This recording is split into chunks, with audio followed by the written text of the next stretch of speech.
Hello and welcome to Selected Works, the Frifelts Festival 2021 online edition.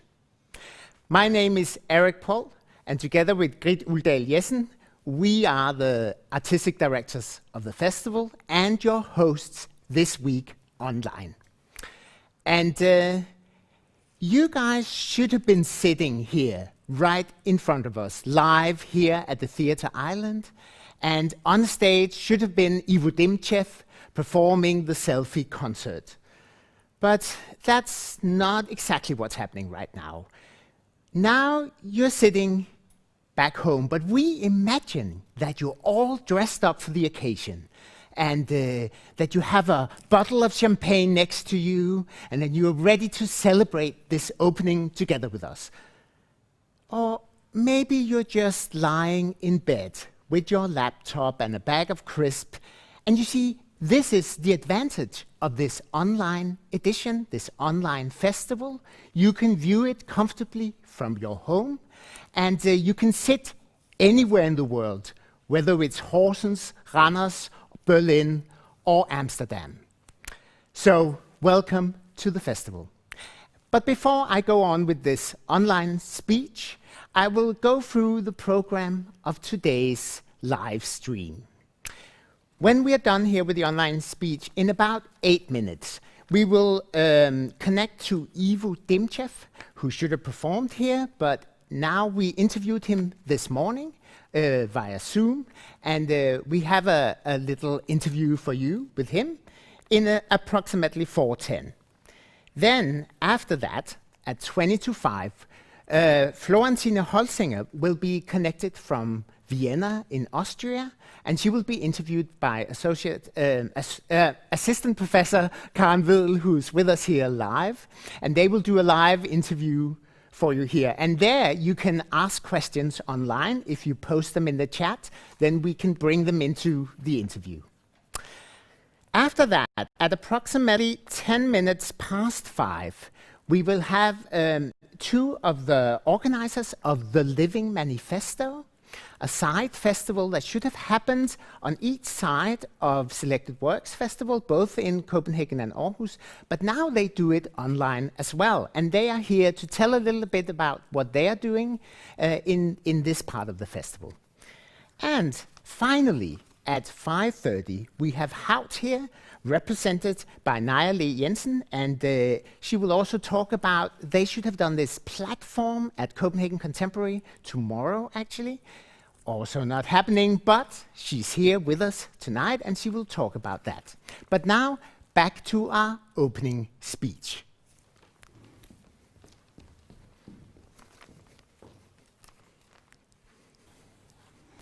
Three weeks ago, we were forced to make the decision to transform the festival into an online edition. And luckily, all artists involved agreed right away to participate, and they have been working hard to find ways of presenting their work online. So, this week we will live stream to you every day and present all the artists who were selected for the festival. They will all present their work in different ways. Some have created video editions of the work. Some will show excerpts of video documentation. Some were already mainly video pieces. And 3 groups will perform excerpts of their pieces live in front of the camera here on stage for you. One piece of work was chosen for the festival, was already a live stream event. This is Recoil Performance Group presenting As I Collapse. This is of course still happening on Saturday, and there are still few ticket left. So check it out on our website. We hope you are able to tune in during this week. Also you, the partners of the network of the festival, focusing on works from the independent scene of performing arts. I'm talking about the Bridging the Scenes network. And we are 4 festivals in the network. It's ACT Festival in Sofia, Bulgaria, Performing Arts Festival in Berlin, Germany, Mala Inventura in Prague, and the fourth festival is our festival, Selected Works. We're sorry not to meet you in real life here, but glad that you at least can follow what we're doing online right now, all focusing on works from the independent scene of performing arts. The festival wouldn't exist without the generous financial support from the Performing Arts Committee of the Danish Arts Foundation, the Augustinus Foundation, William Demant Foundation, A.P. Møller Foundation, S.C. Van Foundation, Aarhus and Copenhagen City Councils. We were supposed to present the festival in Aarhus for the first time next week. Now, this is of course not happening, but we would still like to say thank you to our collaborate partners in Aarhus, Bora Bora, Godsbanens Åbne Scene, Teater Katapult, and Performing Arts Platform in Aarhus for great collaboration. We will be there for sure in 2023. And here in Copenhagen, we want to thank the Theatre Island, Copenhagen, Contemporary, the Development Platform, the Danish School of Performing Arts, and Haut Scene. The festival was curated from an open call to the performing arts scene here in Denmark. And to do the selection this year, together with us, we had invited the Swedish choreographer Gunilla Heilborn and the Aarhus-based visual artist Signe Kleis, and they did the selection together with me and Grit. It was a great joy to work with them, and we're very proud of the program this year. Creating a festival like this is a big collaboration with a large number of people. And so we have to thank a few more people. We want to thank everybody working on the festival who were able to turn it all around last minute. We want to thank our production manager, Niels Engelbrekt Sørensen, his technical team, Mogens Kempf behind the camera. We have Yao Darko on the lights. We have Søren Knud Christensen on mixing and streaming, and Carl Emil Amundsen on sound. We also want to thank our graphic designer, Kasper Pønt Rasmussen, and Sepus Nordmans for creating a visual identity and website for us and updating it all last minute, and for taking care of our SoMe activities. Thank you to our copywriter, Mette Garfield, and our proofreader and translator, Maria R. Rotbøl. Big thank you to our producer, Anjette Caron, our international coordinator, Anne-Sophie Vermund, and Christian Adelhorst Rossild, who coordinated the open call. And we would like to thank our board members, Karen Wedel, Jens Frimann Hansen, Dea Antonsen, Trine Sørensen, and Christian Adelhorst Rossild. Thank you also to all the participating artists, and thank you to all of you who sent in applications to the open call. So Eric, do you have the champagne ready? Exactly. All right, here we go. Are we ready out there? Whoa.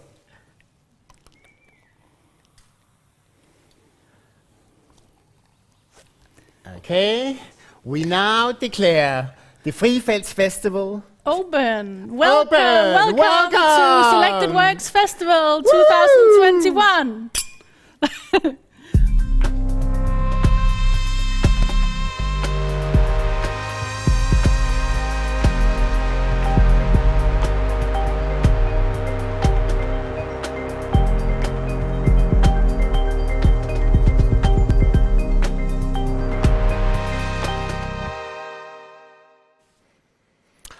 Okay, and welcome back. This is then our studio where I will present what's going on this evening. And in a short moment, we will come through to Ivo Dimchev, who's sitting in Sofia, Bulgaria. And he was supposed to perform the Selfie concert as an opening act. And we spoke to him earlier this morning online. And welcome to Ivo Dimchev. Hi, Ivo. Nice. Hello, good to see you. Hello, in Sofia, Bulgaria. Ivo, I want to ask you what you have been up to lately, because when I look at your schedule and your tour plan, it's so full. And I was wondering. It was before. It was last year, yeah. the day before. Yes, so that's what I wanted to ask you, how you have been coping with this COVID-19 restrictions. Oh, it's wonderful. It's one of the busiest time in my career, actually, because I have concerts almost every day, sometimes 2 or 3 concerts. I'm doing concerts in the houses of people, like home concerts, and I did already like 180 since April last year. And I'm making a documentary also about this project.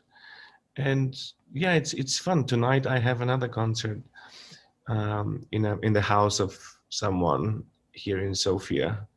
So it's very busy. I watched on your Facebook page, I watched a few videos from some of these concerts. And how do you deal with this COVID-19 restrictions? I mean, how many people can be present in the space? I mean, I think the limitations in Bulgaria are up to 15, I think. But most of my private audience is like a family, probably 3, 4, 5 people, sometimes more, but not more than 15 for sure. So it's pretty fine. I was never afraid actually of this that I will get the virus from those concerts, and I went through the COVID-19, but it was not because of the concerts. I just got it from another situation, and I was sick for 3 weeks in November, but now it's fine. So just go on with the shows. And how do you select where to go, and how do you get in contact with the people? I'm just announcing it. I just announced it in April in my Facebook page, and then people started inviting me. So constantly people are inviting me because they see the videos from the concert. So they're like, I want to have the same experience. So they just write me. They are amazing performances you are doing. So I want to ask you a little bit about your role in the independent performing arts scene in Bulgaria, because you know one of our partner festivals is ACT Festival in Sofia, and I want to know a little bit about your role and your engagement in the independent field of performing arts. Yeah, I've been always trying to be supportive and to be part of it, though for many years I used to live out of Bulgaria for 15 years probably, and but even when I was far, I was always wanted to be sure that 2-3 times per year I'm showing my work in Sofia and sharing it with my audience in Sofia. And for me it was very important that young people, young choreographers, young actors, performing artists, they have access to what I'm doing, not just online, but also live. And when I moved back here, a few times for some periods of time. And always when I moved back, I always open an art space where I can work, but also I can present work and I can present also other artists. So I'm trying to be active in this and supportive in the scene as much as possible, but not like, I don't want to be dedicated on this. But as much as I can do, I'm doing it. And I know that my work is inspiring for some young people. I don't know, since I'm mostly writing and singing songs and making concerts lately, how influential and inspiring is this for young choreographers. But it doesn't matter. It's still probably having this on our space and giving them voice in Mosaic, my gallery. For me, it's enough, and I feel good about it. Mm. Do you think your international success and the awareness that your art has created also brings attention to the independent field of performing arts in Bulgaria? I'm not sure about this. I'm not sure. Maybe it makes people curious what's going on in Sofia and Bulgaria in performing arts. But fairly said, not much is going on here. It's people are just quite modest, I think. I don't see like loud voices in the field of performing arts, and which sometimes is, I think it's sad, but that's what it is. I don't want to complain about it or judge it, but it's pretty quiet, and it's been always like this, and now it's even more quiet. I know that there was this institution called the Red House that was closed down. I think it was last year. Yeah, the Red House did a lot since the very beginning, since the opening of the borders and opening Bulgaria to the Western world in Europe. Red House was a very important center, and they were the first one who supported me. When they opened the Red House, the first day, I had my premiere of my first solo there, Lily Handel. So, and I performed it there for like 2 years, almost 3 times a week, because there was nothing else, not much to be performed. And before I started to tour around the world, it was the place where I actively was presenting my work, sometimes to 2, 3, 4 people, where it doesn't really matter for me. It doesn't matter now that I'm making concerts for few people. I know that for most of the Bulgarian singers and pop stars and music artists, for them, it doesn't make much sense, because for them, the success and the value of an artist kind of measures with the quantity of the audience. And for me, it doesn't really matter. So how do you want to tell a little bit the story behind a selfie concert? How did you make that, come up with that idea and make the concept? There was an invitation from Museum of Contemporary Art in Vienna, MUMOK Museum, and they had an exhibition based on music, the relation between music and image, and I was like, well, that they wanted me to make a project about the relation between music and image, and I was like, well, I think I can make a selfie concert where people can make selfies with me. And I sing all the time, and the only condition for me to sing is people make selfies, which is kind of contradictory, because it's the opposite of what usually music artists would do or would feel comfortable with. But for me, it's kind of natural to relate and feel comfortable with those kind of contradictory concepts.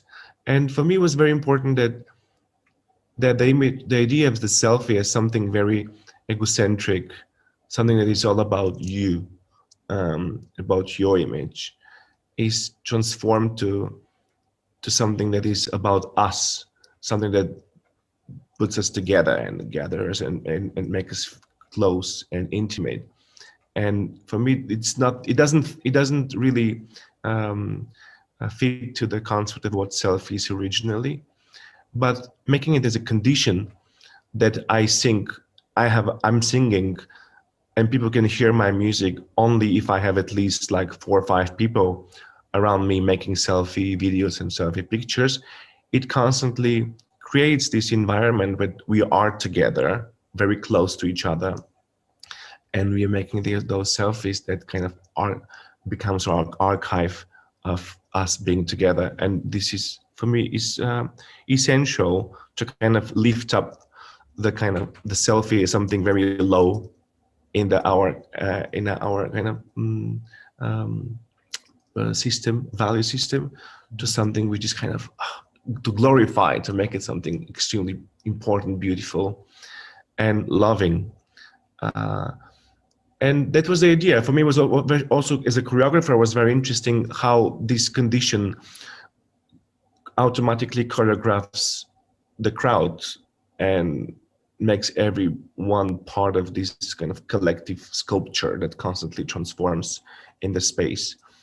For me, it was very interesting as a dramaturg and also as a music artist to see how the presence of every person around me transforms the meaning of my songs, the dramaturgy of my songs. So all this complexity, choreographic and dramaturgical, can happen only in this environment. It can never happen in a normal concert.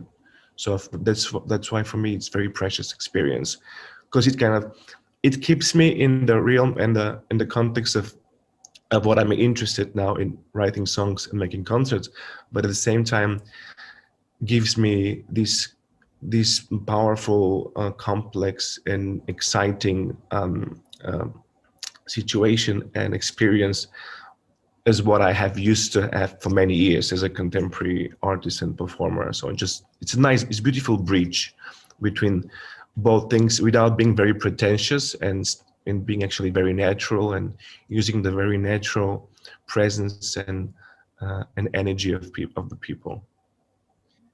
Can I just ask one question about your atelier, this mosaic? Is it open at the moment? And usually it always starts as my personal laboratory, but in one moment it opens up for other artists. So I did it a few times. I did it a long time ago when I used to live in Brussels. I made Volksroom, like it's 100 quick square meter space that I wanted to just use for my work and laboratory to create performances. But like a month later, I opened it for other artists. And that's what happens with Mosaic in Sofia. This is the third space I opened, which is called Mosaic. And for now, because of the conditions and the COVID-19, I use it as my laboratory where I film and rehearse and write music and collaborate with musicians. But at the moment, the restrictions are over and the lockdown is over. I know that many people will come here and start working. So this is kind of normal. Sounds great. We had you have a fan, a big fan here in Denmark, and we got a few questions from him to answer. Right. I hope you will answer. So I'll read them to you now. Okay. Right. So he's called Jeppe Bo Rasmussen, and he says, your radical artistic extremism and incredible exorbitant relationship to being an absolute self-centered focus. Being in an absolute self-centered focus is interesting. Are you without boundaries? He asked. Not really. You need boundaries to create art. It's so much fun to use your own limitations and to use the limitations of the environment or of the conditions. I think this is the most inspiring thing for me. If there was no COVID-19 restrictions, I wouldn't make the concerts, the home concerts, which are the most interesting to me happening. One of the most interesting to me happening in my artistic career, because I met so many people and every house became a stage, a theater for me. And this would never happen. It should transport my relation to what's an art space, what's stage. So it opened up a lot of another world to me. So it wouldn't happen without limitations. I wouldn't make many performances if I didn't have limitations I had.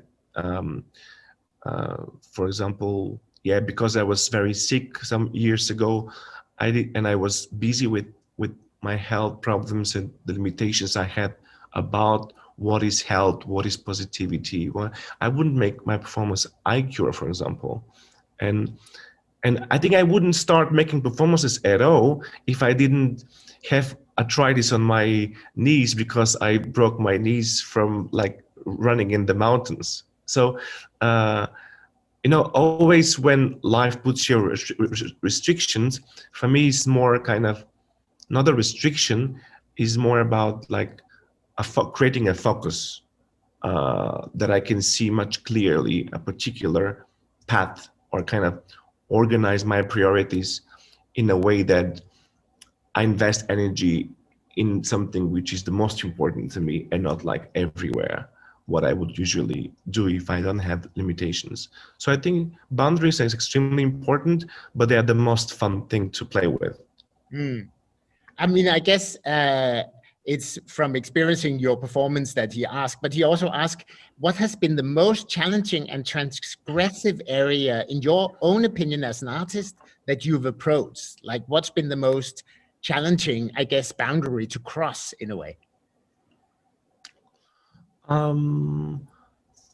So it really depends. Sometimes there were a time when I used to put a lot of importance in the dramaturgy, in the text of my work. So everything was very well written, well precise. And for me, it was very exciting to open it. In one moment, I was like, I have too much control on this. I have too much control on what I want to say, of the content of my work. And I don't want to, so I'm putting myself always in a very safe place, having so much control on this. And when I did P Project for the first time, my show P Project, when I allow people to write my dramaturgy and my text, that was very important for me to not judge, to stop judging it, dramaturgy and content and text in the way I was judging it before, and allow everything to be possible. And everything, every sentence, whatever people write, doesn't matter how stupid, vulgar, or politically incorrect, or whatever it is, it becomes part of my dramaturgy. And it's important, and it's valuable, and just represents how complex the world is. And so for me, that was a boundary that was important to me. I didn't have much boundaries before. There was a time when there was a long time ago, I thought that I'm interesting as an artist only if I am naked, like almost naked, or I'm in a kind of a drag queen outfit, if I have makeup, and I don't have value if I'm not like this, if I'm not like with no defined gender. I thought the performative body should not have gender and should be very visible. And I believed this for many years. So it was hard for me to be on stage and perform and think that I'm valuable if I'm not on high heels, which was ridiculous. But that lasted for some years. So it took me a lot of time to kind of be okay with who I am in my daily life, and go on stage like with no makeup, with just the way I'm doing the day, and see value in this. But we are sometimes artists, we create our own limitations based on our traumas, but because of our fears, of our insecurities. And it's very important to be aware of those boundaries. It's good to explore them for a while, but it's very important to kind of disrupt and subvert them and challenge them. Cool. Here's another question that's maybe a little bit related to the Selfie concert theme somehow. He's saying that you play with our culture's great individualized focus on self-representation and self-realization. the perception of oneself, which in our time is extremely superficially controlled through our own photographic view of ourselves, and the constant creation of a specific image, including when it comes to sexual self-image. What's your view on the current tendencies on how does the fact that much of your work relates to appearances, the body and its fluids and sexuality, influence you as well as your performances? Does this make sense? Yeah, I think it used to influence. It used to influence me because there was a time when, like, the imagery and the visual content was the most important. So it requires me, for me, always in a very kind of specific positions, and I believe that one postures are much more valuable than other postures, and what is in between has no value because it's not choreographed, it's not set, it's not the best of me or the best of what I think I look like.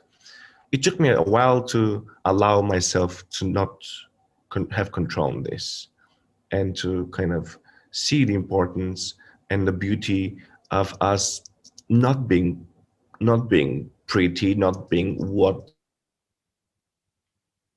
Oh, and I think we may have lost the connection here. Let's see if Ivo comes back to us.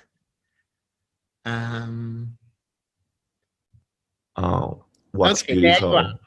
Sorry, Ivo, we just had a fallout in the internet connection. Do you hear me now? Yes. Okay, so I'm not sure. Can you repeat a little bit of the last thing you said? I'd say that the artists are the ones who are very important in kind of deconstructing these those cliches and those defined constructions, aesthetic constructions that the world has defined for us, or trying to define, or the mass culture is trying to define for us. We have a big responsibility in kind of deconstructing this. We can use it. It can be part of our vocabulary, but it should be very important. We take responsibility also to abuse it beautifully and wisely, and deconstruct it, which is not very easy, of course. Okay, well, Ivo, thank you so much. I think we are running out of time. Do you have a last question for Ivo? Yeah, now you you have a last one. You took the questions. Yeah, I just want to know what you are thinking about of new projects. Are you developing new projects? The idea that I never have everything in mind. It comes by the circumstances. If I have something that I miss or in my previous work, then I'm looking for it in the next one. But I haven't done anything for stage for a long time, because I'm constantly, every house is a stage now. Every person's house is my new stage, which is very exciting. But I haven't done anything for a stage, like a normal, anonymous, like abstract space, and I'm curious to see what will come in this direction. But secretly, I think I'm much more interested now in cinema. So if I do probably something, it will go more in the direction of cinema than for something for stage, because of the constant filming in the people's houses or my concerts, and constantly relating to all these different locations, and the dramaturgy they gives me, the complexity and beauty they give me.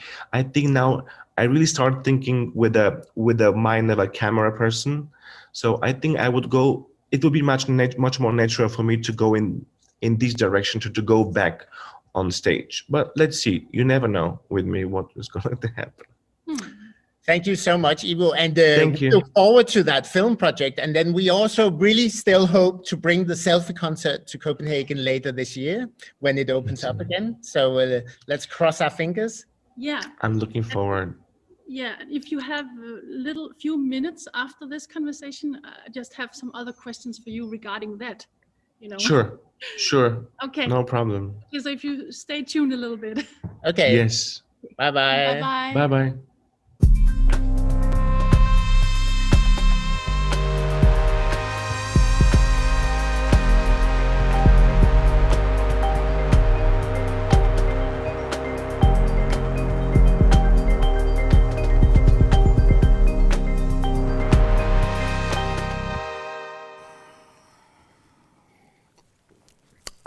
Hello, we're back here at the Theatre Island. You were all saying cheers online, so I had to drink so much champagne. I'm sorry. I'll try to straighten up now.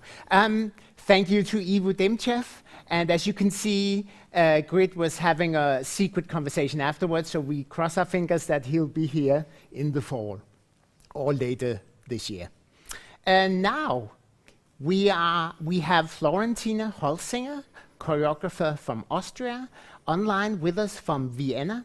And to interview her, we have Assistant Professor Karen Vedel, who's here live on stage. And because we are doing this now live, you can ask questions in the chat function. So you can do other things like smileys and say cheers. You can also give a question for Florentina, and we will pass it on at the end of the interview. Florentina should have shown her piece Tanz as the opening of our Aarhus Festival next week. And this is of course not happening either, but we are making plans with Boa Boa to present Tanz later this year. So keep an eye on our website for that. Okay, now over to Karen Vedel. Here we go. Hello, Florentina, are you with us? Yes. Hi. Hi, nice to meet you. I'm Karen. We haven't met in person. Now we're meeting in this format. It would have been lovely to have you here with us. We're actually a few people in the studio, so it's nice to be out and about for once in a rare while here. So it would have been nice to have you here. We have communicated a bit, but indirectly, in that I've sent you some questions that all have to do with your work. So I hope you've had a chance to look at them, and I would like to ask you, because I'm curious about your work and about the context of your thinking and of your practice, how it is informed. So I hope that it's okay if I ask you these questions now, one after the other, and then we can see where it goes. There will be time also for others to ask questions in the end if they have questions, and maybe a conversation will develop. Is that all right by you? Yes, sounds great. Okay, thank you. So, Tanz, the performance that was planned for the Friefels Festival was premiered in Tanzquartier, Vienna in October 2019. And it sold really well, with numerous performances across Europe for a couple of months. Until then, mid-March 2020, everything was closed down, and the next around 30 performances were either cancelled or postponed, as were other of your works. So this is the reality of not only you, but of many others. So my question is, what have you been doing? What to do with your creativity? Obviously, this has an economic impact. I could also ask about that, but first, what about your creative work? How does that impact on your work? Yeah, I think that was still the count of last summer, so afterwards I just stopped counting because it didn't make sense anymore, because we went into second, third, fourth rounds of postponing things, and then one wonders how long do you postponing before you are just like, okay, let's move on to the next project. Yeah, I don't know. I mean, economically, speaking for myself, it was a little bit similar to I think what a lot of artists experience, or at least some of my friends that I talked to, that the first lockdown was a little bit saving some of us from a burnout. No, for me, I'm not a burnout person, to be honest, but knock on wood. But it was kind of nice to have a break also, to have possibility to bail out of projects maybe that you anyways didn't want to do. And then of course the break got really long, and of course that was super sad for us, because we really enjoy touring Tanz and to bringing it to places. Obviously also Denmark. I think I never performed in Denmark, so that would have been a lot of fun. But yeah, obviously for some people from my cast, this is much more of a problem, because the people who don't get support from their countries, like people from the UK, they are living a little bit of a nightmare in this regard. And yeah, us people in Austria or Germany or Switzerland or even Holland, we at least get a little bit of something, and we can get by. Let's say it like this. Now, generally, of course, it's not a new story, but some people it hits them very hard.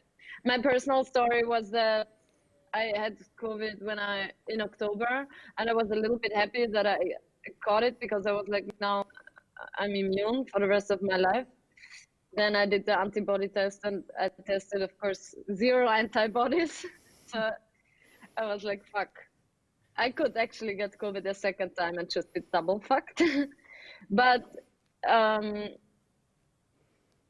yeah, this new reality. But for sure, there was a moment now in autumn where things opened again, and where we started touring again, tons, also with the restricted audience and so on.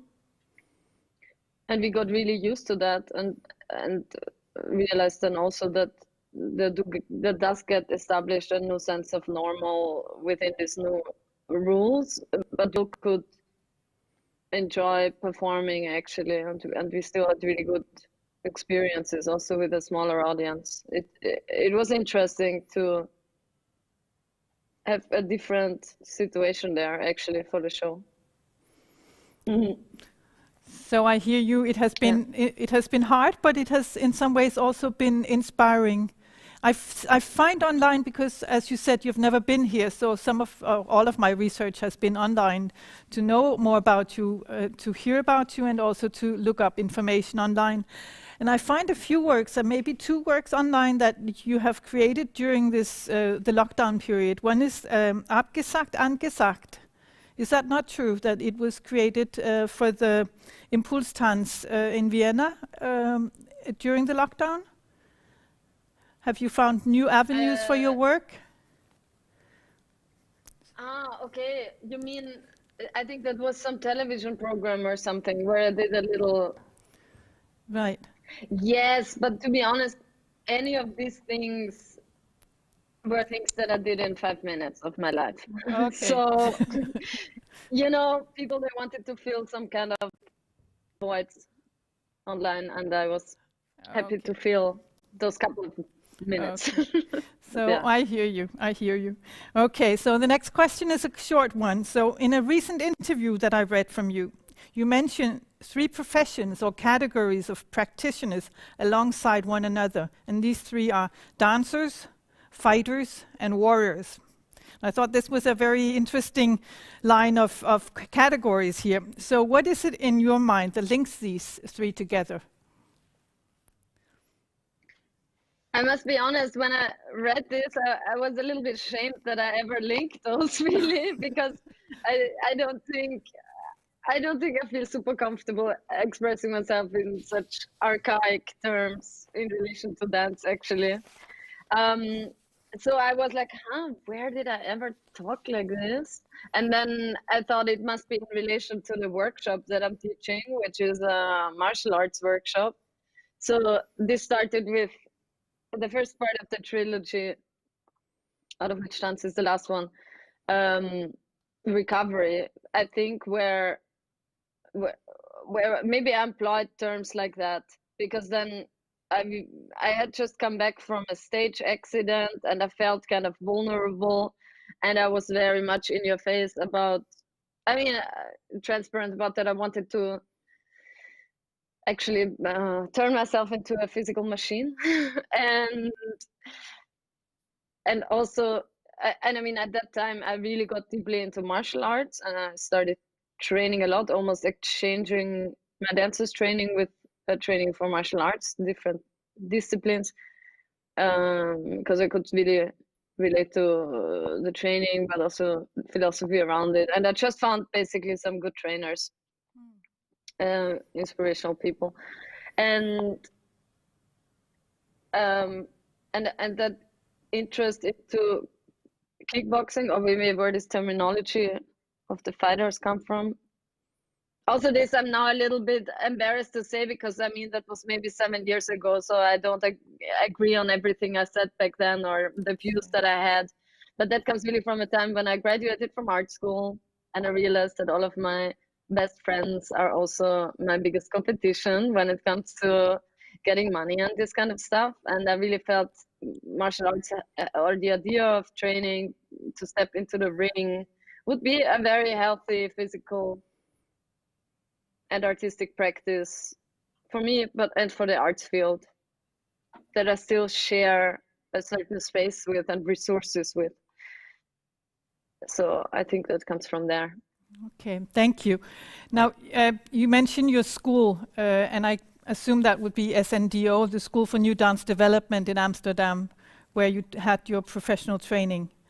And you have graduated in 1990, and the school was known for its very holistic approach to choreography and dance. And in your artistic work, as you mentioned already, you turn to a range of very different practices, such as martial arts and boxing, kickboxing, ballet, circus acts, and sideshows, similar things. So I wonder what you can tell us about this journey that you have been on since you graduated from SNDO. And what is it that attracts you to these disciplines? Okay. You say I graduated from 1990. I was born in 1986.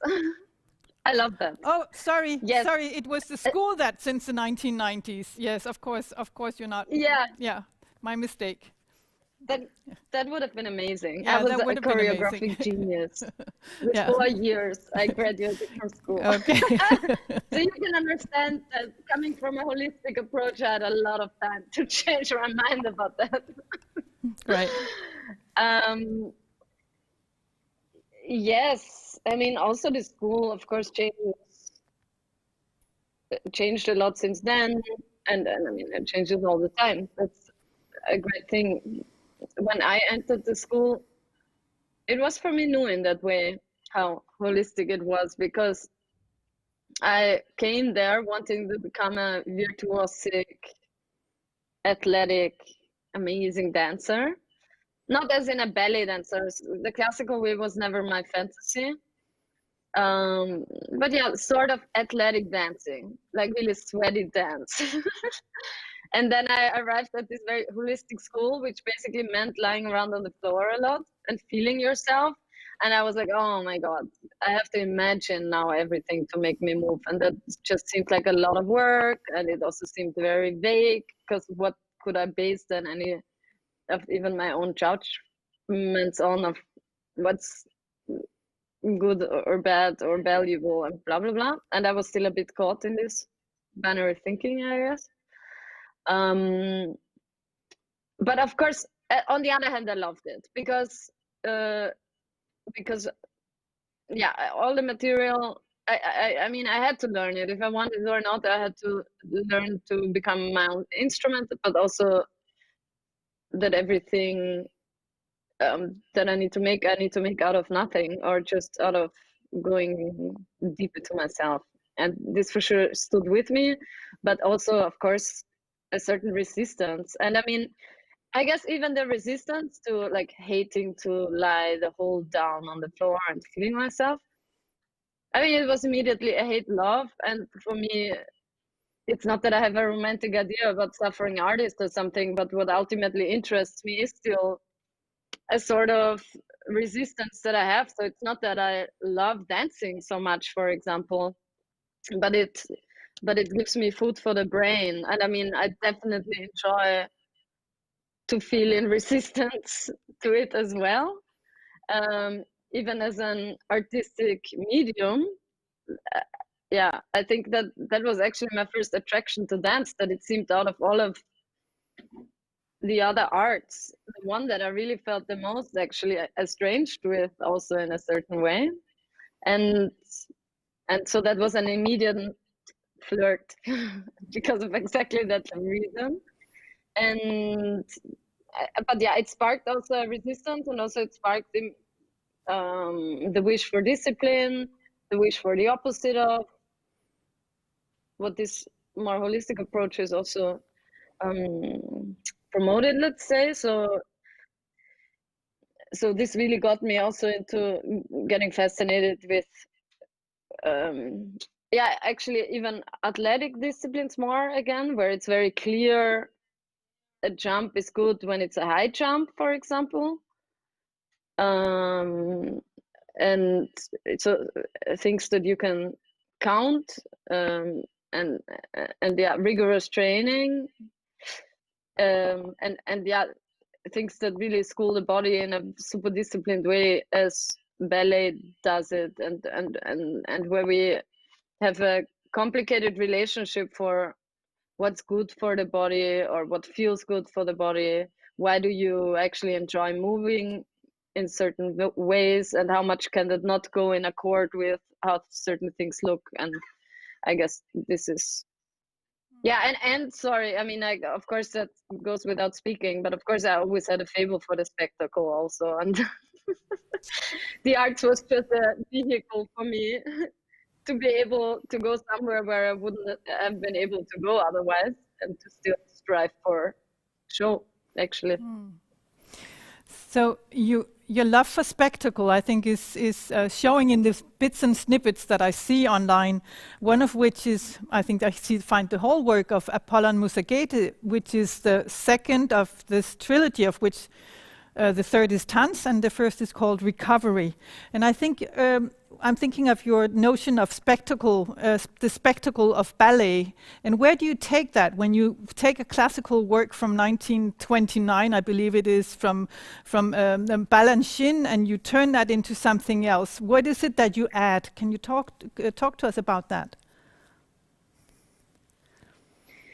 Yes.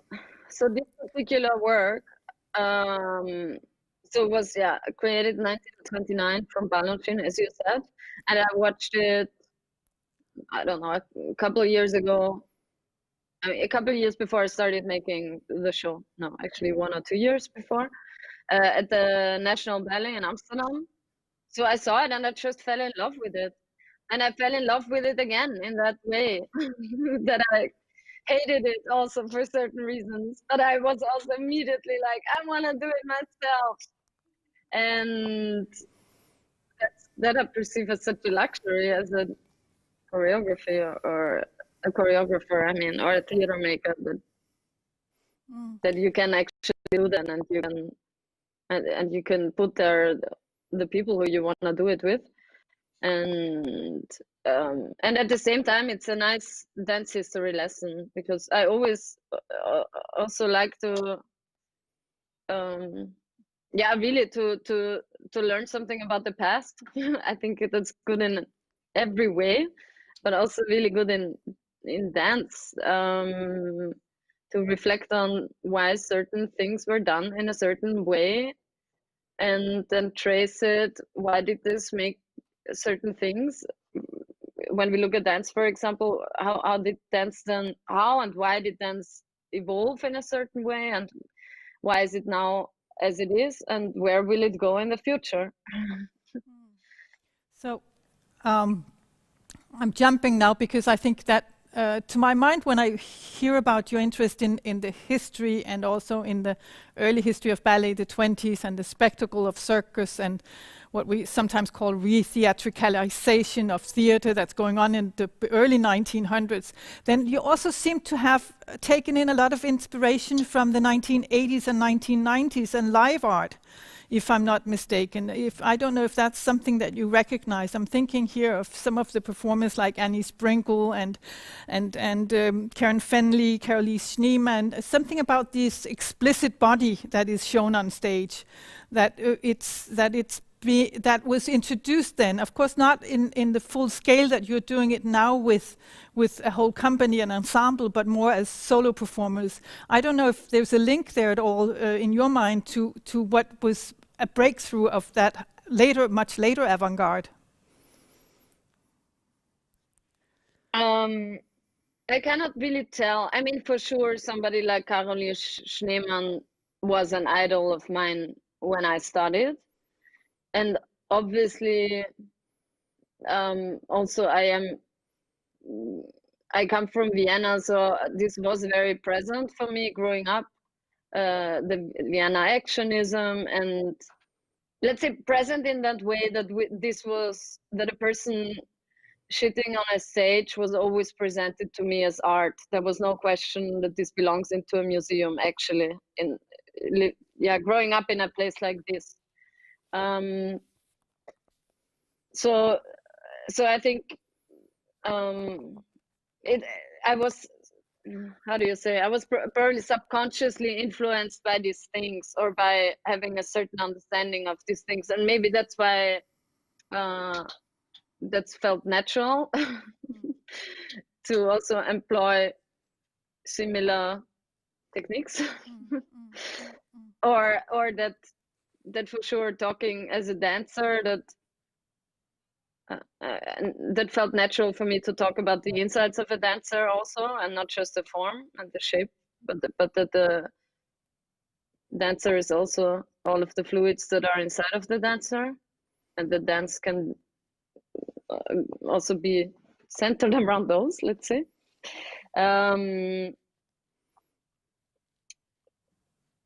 Yes. In that sense, I do hear some of the influence from SNDO carrying through when you talk about the fluids of the body, and the inside coming through. After all, in also your thinking about how you present the dancers on stage and the choreography, what can be choreography as a whole. I have one more question that I've put to you in writing, but then I would also like to ask you a bit more about Tanz, if there's time. So maybe we should take the Tanz question first, if that's all right, because there is a trilogy, as we mentioned, with Recovery, Apollon, and then Tanz as the third. So I'm curious about the totality of these three works. What was it that you set out to do? Was it a trilogy already when you started out? Did you have these works in mind, of the ideas for them? What do they comprise in total? How do they come together, these three works? No, for sure. No, I think there was just a certain moment where I wanted to make a package out of them and say that's a trilogy. But no, what brings all of them together is that I actually really had classical ballet pieces at the starting point of the creation process that inspired me a lot. And for Recovery, that was even a Balanchine piece as well. It was Argon, actually. That was the first working title of Recovery, and it was a piece where he described himself, that displayed the athleticity of the dancer somehow. And but in this show, I really I have the kickboxing fight on the stage, so we kind of take this neoclassical ballet a little bit into the sports realm somehow. But the thing that stood with me with Recovery was really that out of that came a lot of requests from people who saw the show to train in a similar way, because this I kind of repeatedly did in a lot of my shows, to really explore this relationship of the student and the teacher, which is for me so interesting about the dancing field. How does this knowledge about movement get transmitted, and what is this relationship ultimately? And I always do this on the stage, basically, that I put next to me a lot of my teachers. Also a little bit because of laziness as a choreographer, because then you have a teacher tell you what to do on the stage. I always like that. But it also, this dynamic really interests me and never gets old for me a little bit. So also in Recovery, you have the trainer training me, and then a lot of people after the show, they were like, I would love to also do that. And then we started teaching a lot martial arts workshops, but like martial arts for dancers. Yes. And now to move on to the last question, and maybe we can make a bridge here. will you be able to hold on to this group of people that you have been training for tanz? Is it possible in on the other side? Well, we don't know exactly when, but do you have a commitment from your dancers to remain with you for tanz in the fall, for example, if we hopefully will be able to show it in Copenhagen then?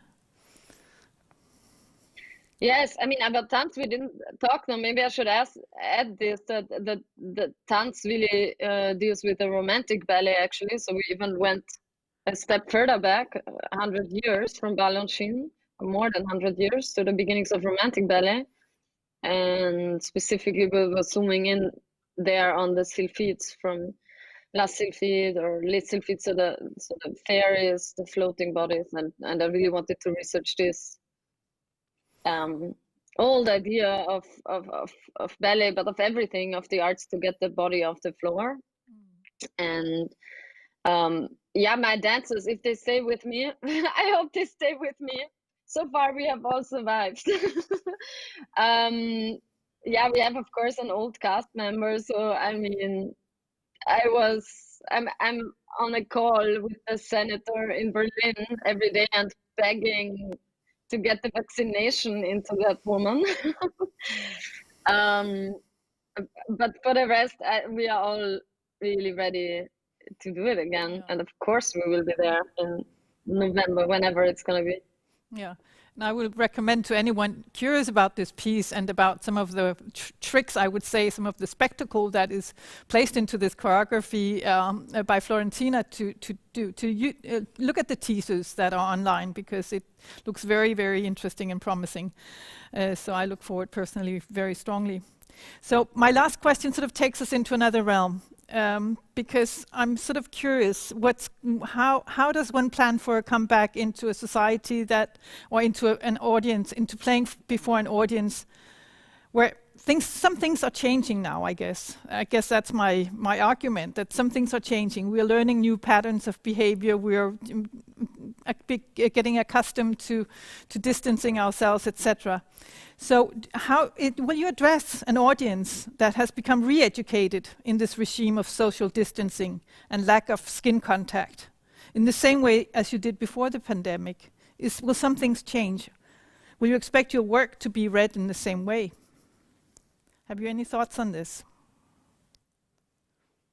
I mean, that's a good question. I don't know. I mean, to be honest, we asked ourselves those same questions already in September, right? After we had our first lockdown and we came back to it, and we were like, yeah, we all went through something. And we opened a summer festival in Germany, and it was the first experience back to the theater after months for the audience and for us.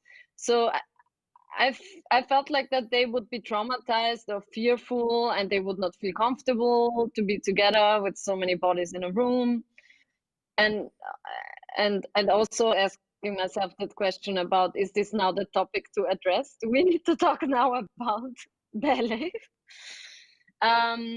But I don't know. If you watch movies, I mean, I ask you, did your taste change in any way? I mean, mine didn't. I still really enjoy the same movies that I really enjoyed before, and I'm open for new stuff, of course, and that comes with the time, with the new time. But I don't think that something like this gets, I don't know, it's still like universal topics in a certain way. And back then, surprisingly, we really have made the experience that people adapt very fast, and they feel very comfortable then in a different way also fast. So I'm optimistic with that. Of course, I feel like because time has passed, there are new important topics to address, but it's always like that. The time has not passed faster or slower than in any other situation. Yeah, and of course, I look super forward also making new work again. If that work is now different because of COVID, then if that wouldn't have happened, I don't know. No. Thank you, Florentina. I gather there are no questions online. There are 2 questions online. So we will have a question from one of the members of the audience who are following the streaming of this opening of the festival. And Eric, I guess we will pass the microphone to you. So thank you, Florentina. I hope to speak with you in November again, in person. Okay. So Florentina, we have a question from, we have 2 questions online. So one is from Lars Lundin, and he's asking you, what does the skin mean to you in your work? The skin. Does it I don't mean? know. I would really ask you back now a lot of questions. Like, where does the skin start for you, and where does it end? But yeah, we are on the chat. I cannot ask you a lot of questions back. So, Sorry. if you really mean the skin, as in this, yeah, it's a part of my body, and it's probably actually the part of my body that you see. What does it mean to me? I don't know. It doesn't mean more to me than any other part of my body. I don't think so. Okay, right. Yeah, I don't know if he will follow up on that, but there's another question, and this is from Daniel Anderson, who I think you know already. And Daniel is asking you, he thinks Tans really belongs in Denmark because this is a ballet country. So, but he's wondering, did you get any reactions from the ballet world to your piece, to Tans? It's true, because I think the earliest version of La Suffite comes from here, right? I don't know. Wait, can you repeat the last question? Yeah, so did you get any reactions from the ballet work in specific, the ballet world, from people, from ballet dancers or companies, or did anybody react in a specific way, or?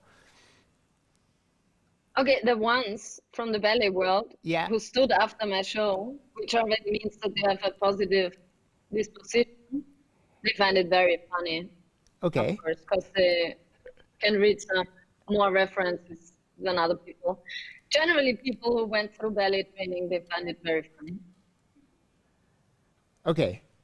Because it gives, of course, it's a bit of an insider in that sense, that it really, that we really put there on the stage. But for some people, it's really something that they did a lot.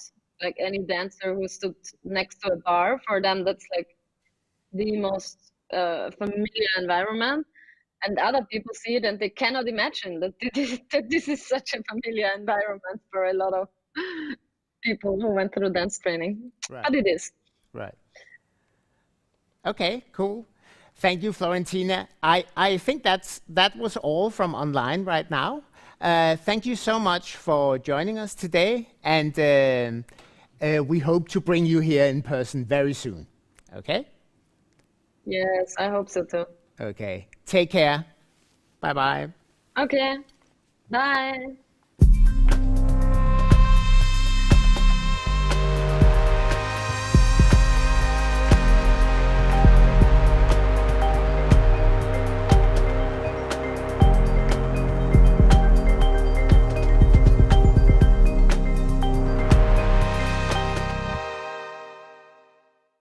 Okay, we're back here at the Theatre Island in Copenhagen, and we just had a great conversation between Karen Vedel and Florentina Holzinger. Thank you, Karen, for doing this.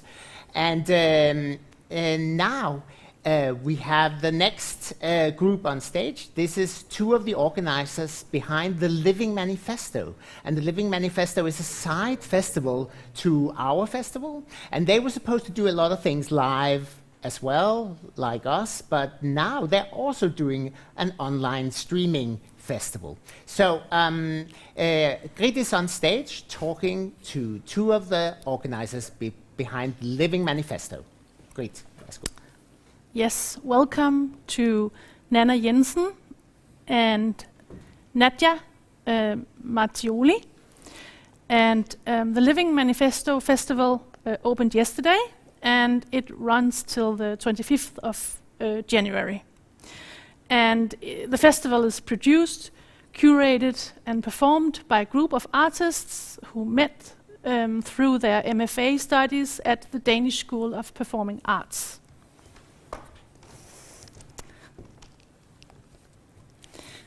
Hello to both of you. Please tell a little bit about how you put together the program of your festival. So as you said, we are a group of people. So we met in the summer and discussed what we thought would be important for a festival. And at that time we thought what would be important for a post-pandemic festival. Little do we know that it would also be a during pandemic festival. So we was just a big group, both people who are now producers and curators and artists.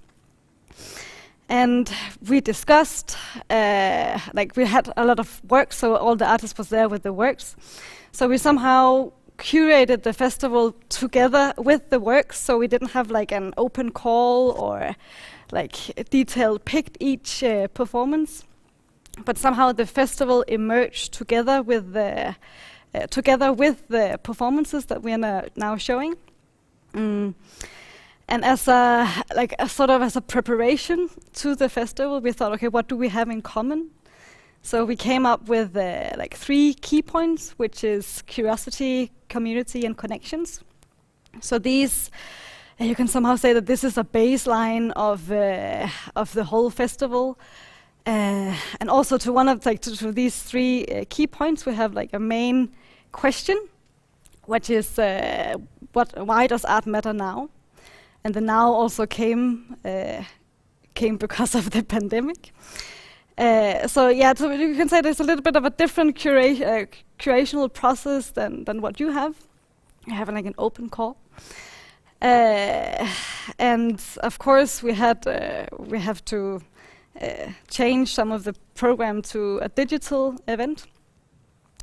We will do like a little bit of the festival now, and then we postpone some of it until summer. Yeah.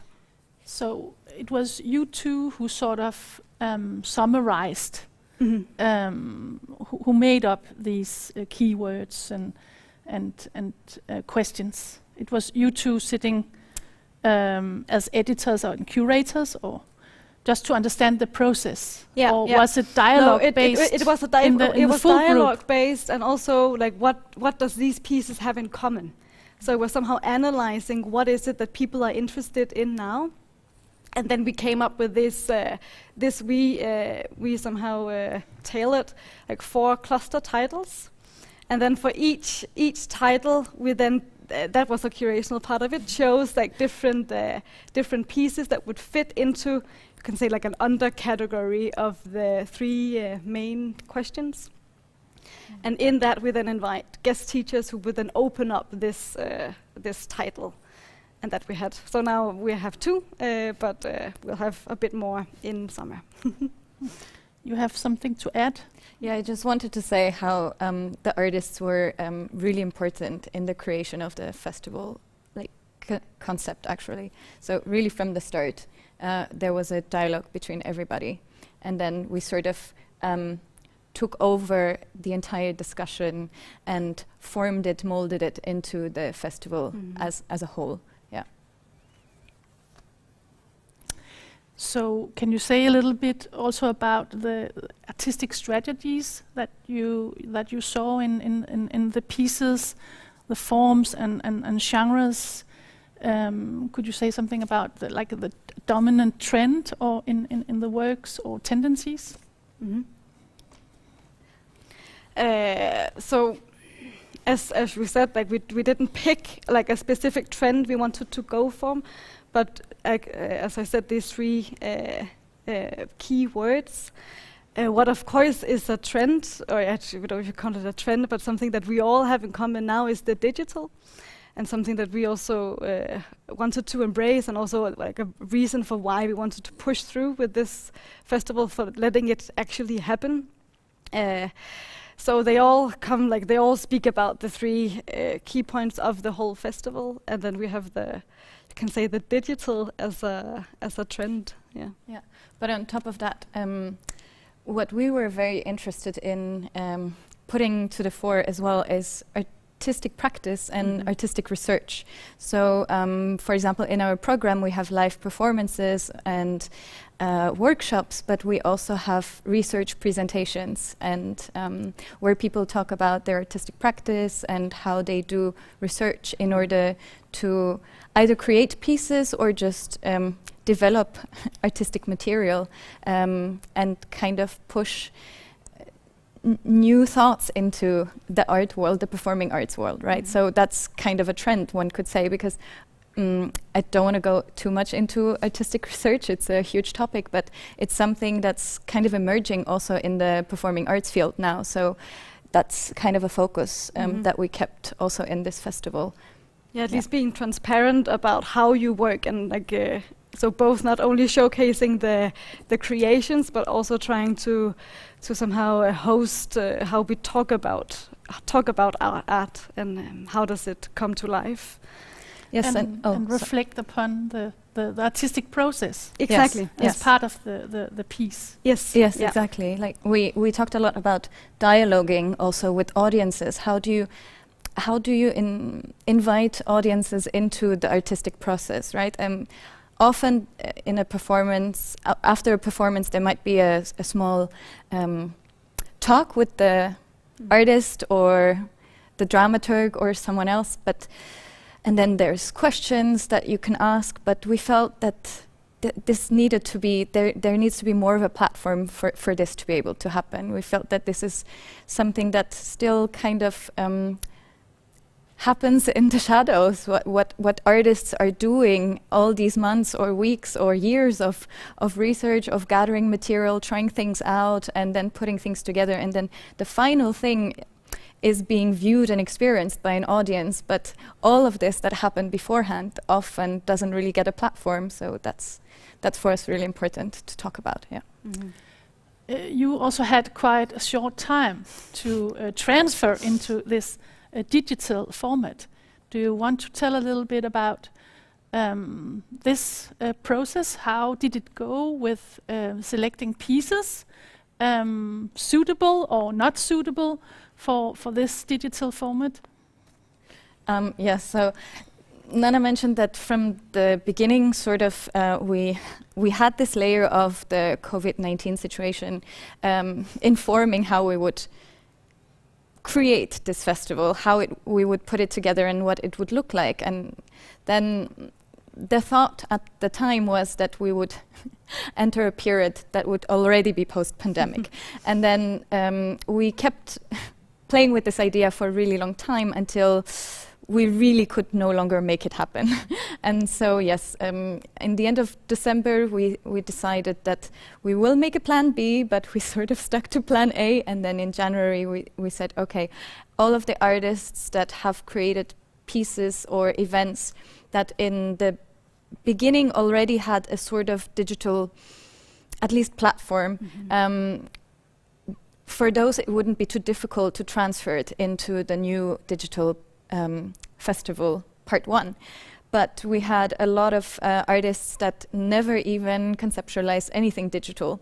So these pieces, for these pieces, we had to really discuss with the artists what is possible, how does it change a piece if you transfer it into a digital space, how do these changes affect your work and the audience, and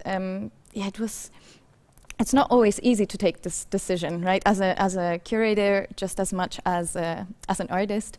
So some people, they really had to make the difficult decision of saying my work cannot be transferred into a digital space, and therefore we decided to create a part 2, which will happen later, where we will hopefully be able to show these live performances.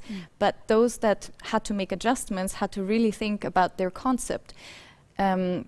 What if my piece then all of a sudden becomes something completely new? Because the format changes so much that all of the work that I did in advance is sort of disappearing, and I have to make a lot of new, very fast decisions in order to tailor it to a very different space. And yeah, so this happened for some of the events, but I think they did a really good job, Oh, and yeah. we're very happy that we could also put this out there and show also like that it is possible, but we are very transparent about the fact that it's not the same thing. Like, Yeah. yeah. And some of So how many works did you? Oh, sorry. No.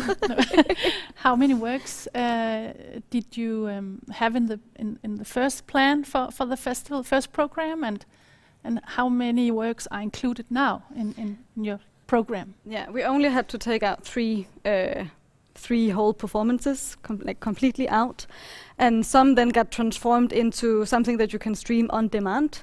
So either like into small video clips that you can see from today, and some are then like a live presentation. So like there's these two different formats.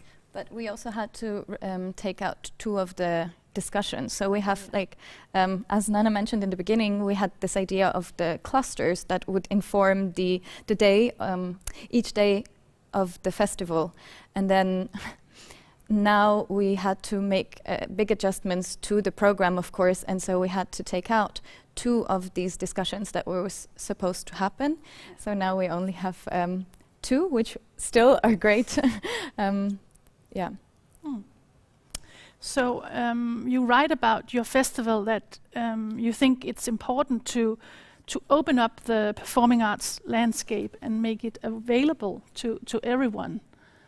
Why is that important for you? I mean, for us, it is to give people a choice, and I think that the more, like, the further you reach out, the more people get the choice, and of course, we wanna get that out to as many as possible. I think for the festival, like, maybe you can also sense that it is based on a lot of questions rather than based on a lot of answers. Well, it's based on a lot of answers, not one answer. And this is also something that is somehow of the core of the festival, that we ask questions and then we have a lot of different answers. And I think that some of that what we also want to do is like try to make it available, and the digital format is also a great opportunity for doing that. Yeah. Yeah, and sorry, but just to add to this is that we talked about like making it available means like on a social or economic or geographical scale. So the digital really covers many of these layers, because not all art events can be accessed for free, whereas now we had the opportunity to do that, and it can be live streamed all over the world, or it can be accessed from our website all over the world. So this is something that sort of covers this idea of the availability, accessibility. You mentioned that you ask or raise a lot of questions in the text about the festival, and that the works and the artists and the also some of the researchers that you will go into dialogue with come up with different answers.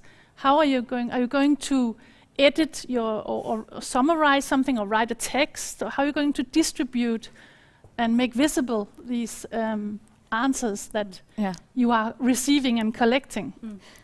So the festival is called The Living Manifesto, and one might wonder why, but it's actually, the idea was that it's a performing arts manifesto that is ongoing, ever-changing, fluid, and common, and not just common by the artists or participants of the festival itself, but including the audience members, including people that might just happen to stumble upon the webpage or something like that, but asking questions and then receiving answers. So on our webpage we have a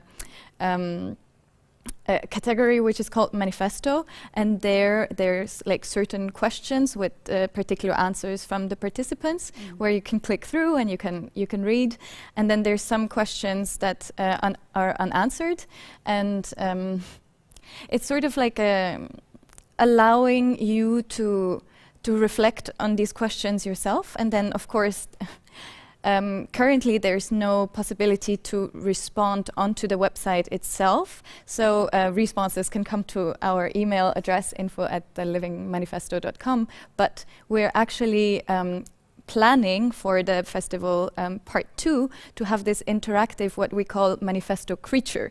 So it's going to be a digital space where people can access these questions and leave responses. So everyone can also read each other's responses. So it's not just a one-way kind of thing. It's really, how do I make sure that I know what someone else is thinking, and how can I learn from that and gain information from that, and how can we use that then to inform the next festival or inform discussions, dialogues that we want to keep on going. So yeah. I have one last question, and it's this experience. You are both graduating students, right? MFA students from the Danish School of Performing Arts. How do you look at your opportunities as graduating artists, performing artists, to access a venue, a stage? And how do you look at that? Also, bearing in mind that you just created this festival, the Living Manifesto, and working with the digital format. Mm-hmm. I'm positive. I think that also something that we learned, especially this year, is how to be moldable, flexible, be able to adjust, to all of a sudden jump into a new media. And I think that's one of the pros about this, the time that we are in now. And I, of course, really hope that we can continue this festival out of the school regime. Yes, and we talked about how maybe through the school we had access to certain venues that maybe as independent artists we would not have had, and so we try to really use this advantage and reach out to other people, reach out to other venues, and make sure that there is a contact between the artists and other art venues, performance venues, and that we sort of ensure that also in the future we have contact to them. And of course now it's a big question how and when and where that will be possible. But as Nana said, like, we are both very optimistic that this is going to be feasible in the near future, again, to be in a performance space and then actually have performances there. So do you think of carrying on presenting the festival with graduating students, or taking it out of the school context? Yeah, I mean, they're still like, this is not entirely set, but there was this talk that we would. And we are more people. We are also representing a group, so yeah. Yes, but how big is the group? And maybe you want to mention the names of the other people in the group? Yes, I mean, you can also go in to the website, and then all of the artists are there, and all of the artists who are in almost all of the artists are also a part of the curational group. Yeah, we had 11. Oh, we had 11. Yeah. Okay. Do we have any online questions for now? No, okay. Unfortunately, there doesn't seem to be any online questions right now, so I think that's fine for now. Thank you a lot. Yeah, thank you so much. And good luck with the festival. Thank you. And for more information about the festival, please visit our website, livingmanifesto.com. Thank you.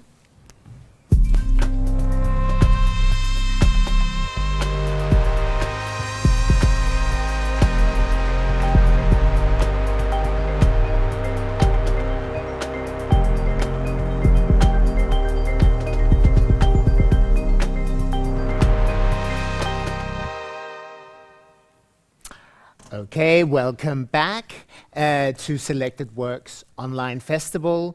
We now have our last guest on stage together with Grit, and this is Naja Lee Jensen, who's representing Haut today. And Haut was supposed to do this platform tomorrow at Copenhagen Contemporary, showing work in progress. But, well, again, not happening. But now, at least Naja will tell a little bit about the ideas behind it. So back to Grit on stage. Yes, actually, it was not. It shouldn't have been happening tomorrow. It was on Thursday, the 21st of January, and it was called Haut's side program was called Works in Process. And as Erik said, it should have been presented in Flexsalen at Copenhagen Contemporary. It was curated via an open call. And welcome to Naja Jensen, Artistic Director of Haut.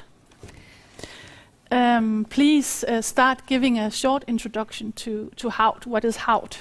Yeah. First, before I start, I just want to say thank you to Greta and Erik and the whole team, because it's really wonderful that you have transformed the festival. Very impressive, I would say. And just to say that I brought the modern paper, alias my telephone, to kind of read from. But Haut is, it actually connects a little bit to what the Living Manifest was talking about. It's like an artist-run, we can call it a theater, although it's a non-physical theater that is for the independent scene, and especially for the self-producing artists and the self-producing choreographers in Denmark. And our main focus is artistic, we call it artistic development work, and we just kind of launched a book around it, and we're very much in doubt about what kind of word, especially in English, what to use. Artistic development, it somehow, it sounds a little bit about progressing and you're going to have a goal somewhere, and also artistic research, which more comes from the academia world, and then you maybe think about a PhD and so difficult. Now I just use the artistic development work. So we have these open call, we have residencies, the artists can apply for. They get a week residency, and at the end of the residency there is a work in progress showing, where the artists then can meet the audience with what they have kind of. They are in a black box, and we call it like physical brainstorms. Instead of sitting in front of the computer writing applications and thinking about what you're going to do, then you have this black box space and you can test out new ideas or experiment or dive deeper into some kind of artistic practice. And then after the sharing of the work in progress, you have this moderated feedback, where then the audience can kind of become something else than just audience and engage in this artistic development work. So this is actually what Haut is.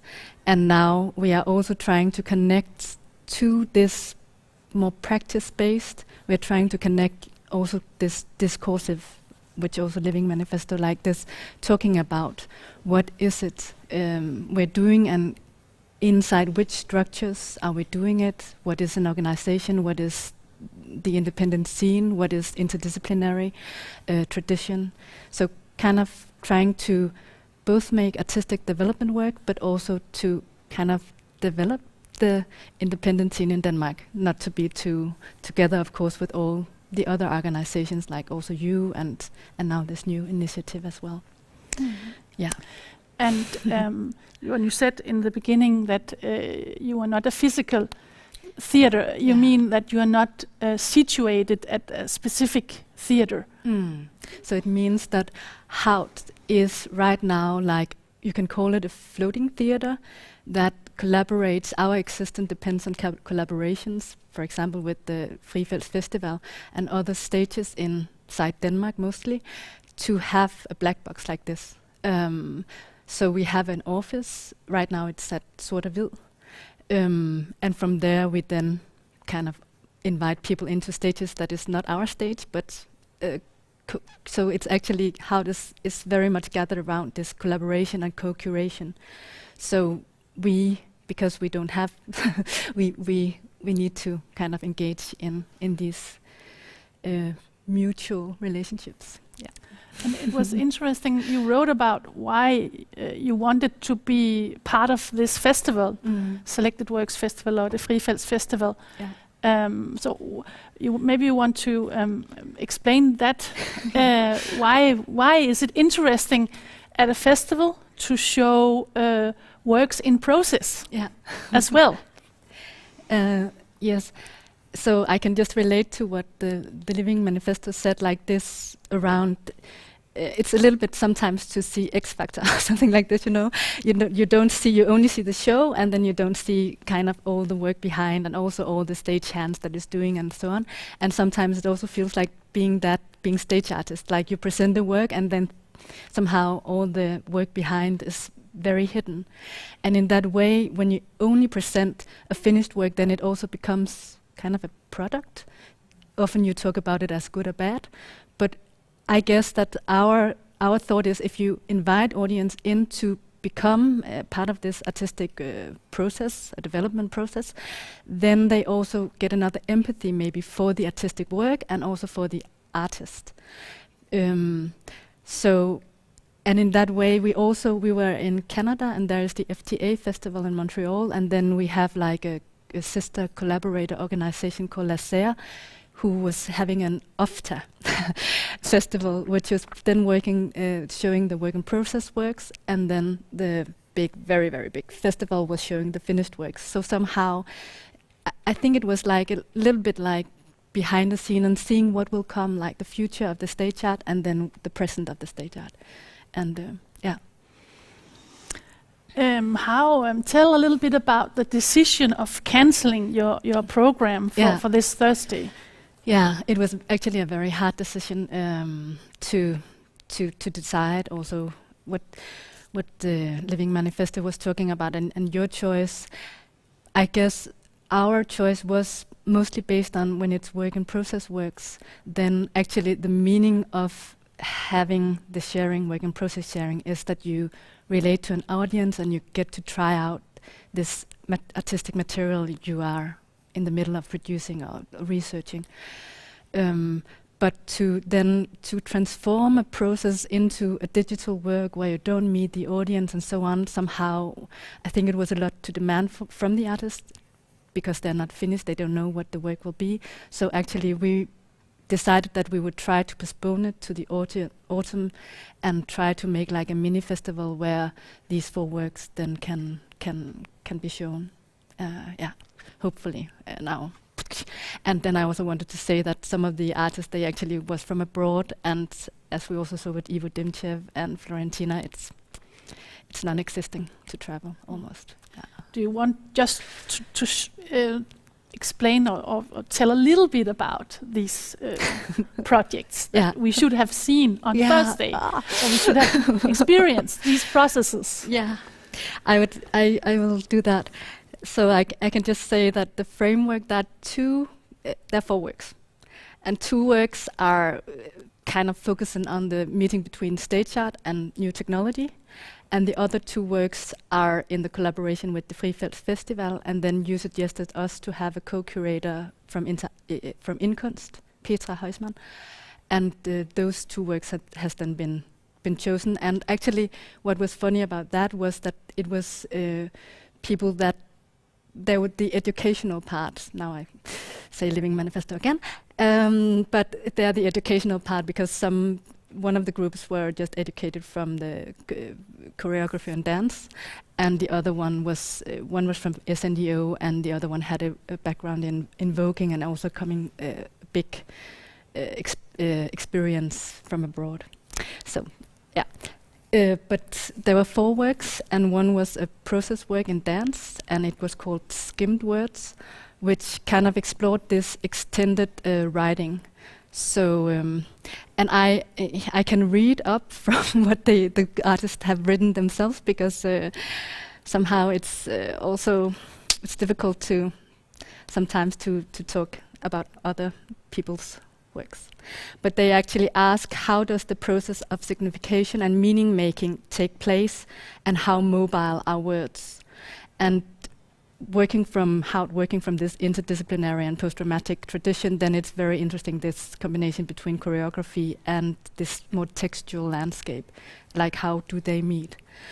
I just read that the dancers and choreographers that is in it is Denise Lim, Stina Ehn, Antonia Hage, and Andreas Haglund, which some of them are also in the program. So yes, very nice.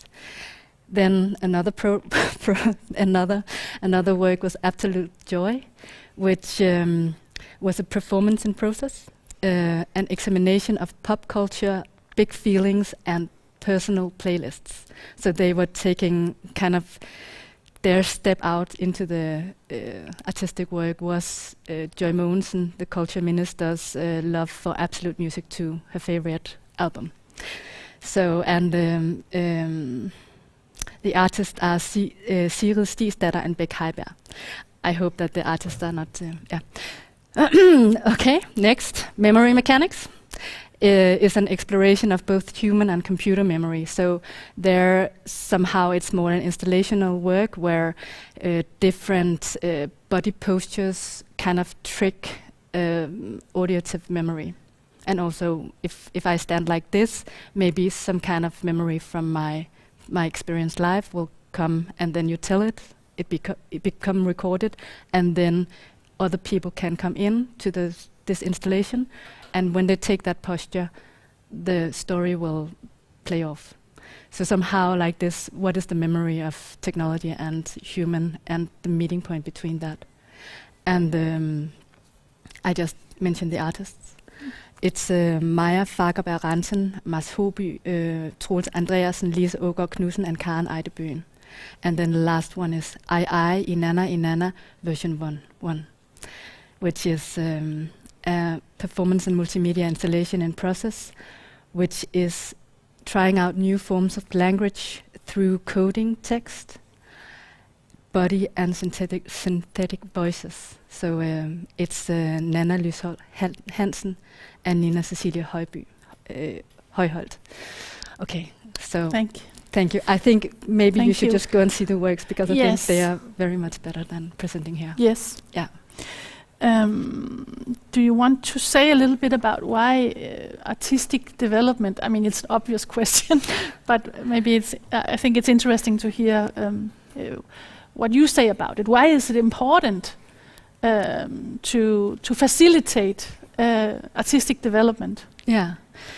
I guess for an institution to facilitate development, that is how we see it as in Hout. It's also a space to give the artist the space to kind of, like to try out ideas that doesn't have to connect to a project or product. It doesn't have to be like a step in a project, but it's more like a small aspect of a praxis. And it can also be a praxis that oh, no, not interesting.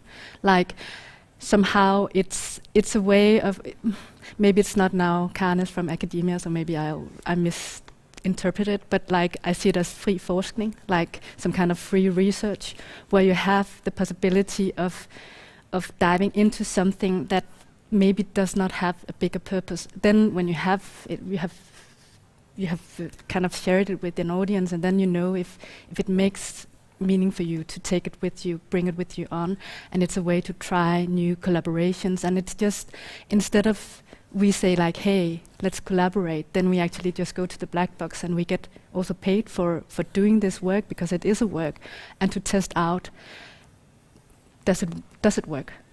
And in that way, I think right now we are very much around the future of stage art, because what we are in now is the present of stage art, or a crisis of stage art, you can call it, in the COVID situation.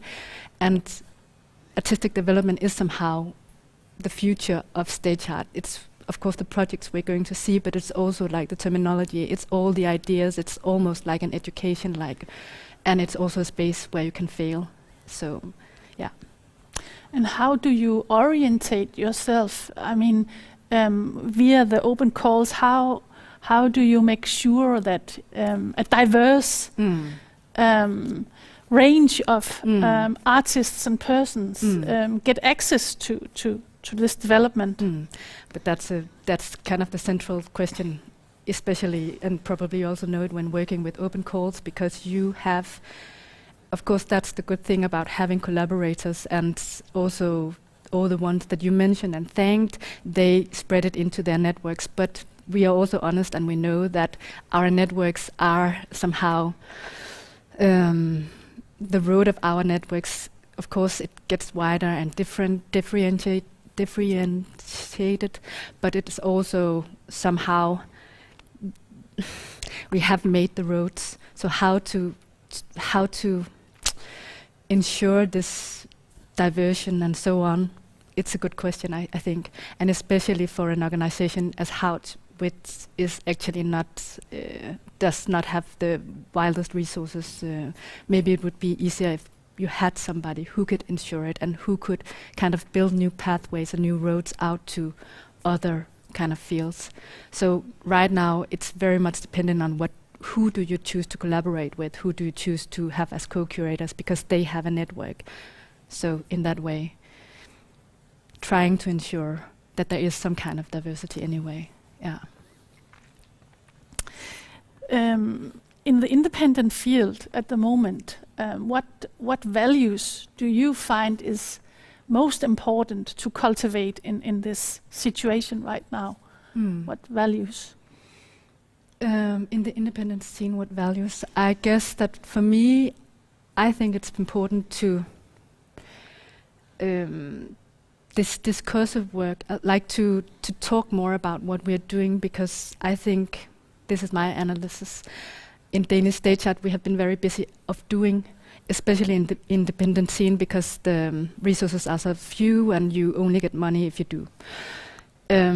So then I think it's important to talk because actually we are now it's much future and history, but we are creating history, and somehow the institutions and the structures we are in right now is how we will see what is being produced, and that is the history of Danish stage art. So I think somehow it's important that we talk both about, like, for me, this interdisciplinary and history and the structures and the context and all this around, and not only talk about the stage art work. It's very important to talk about the work we see on stage and also the artistic development and so on, but I think we are quite good at that. Like, we have some tools to do that. Now I think it's important to kind of get tools to talk about all the other things that is around, because I think that we cannot, and especially also now with the COVID situation, stage art is not just producing works to the stage. As an independent stage artist, it's also to relate to the context we're producing in, and deciding what kind of context we want to have in the future somehow, and trying to work on that. So I guess that what I think is important. One last question. The situation of Haut right now, are you going to stay at Sort-Hvid, or Yeah. you mentioned that you are floating Yeah. entity, but you are based at based at Sort-Hvid Sort-Hvid, Black and White. has our office there right now. And I guess that a lot of things that has happened the last year, although it has been COVID, then 2020 actually a lot of things in Danish stage art has happened. Probably we don't have to mention it here, but a lot of institution has been kind of, there's been like small seeds planted, but nobody knows how it will look like and how the infrastructure will be. So right now we are at Black and White, and then we are trying to kind of plan what will happen in the future, kind of over the next time that is coming, right? Yeah. Thank you a lot. Eric, do we have any questions? Okay. Okay, thank you a lot, Maja. Thank you for the conversation. Thank you for the conversation. Yeah.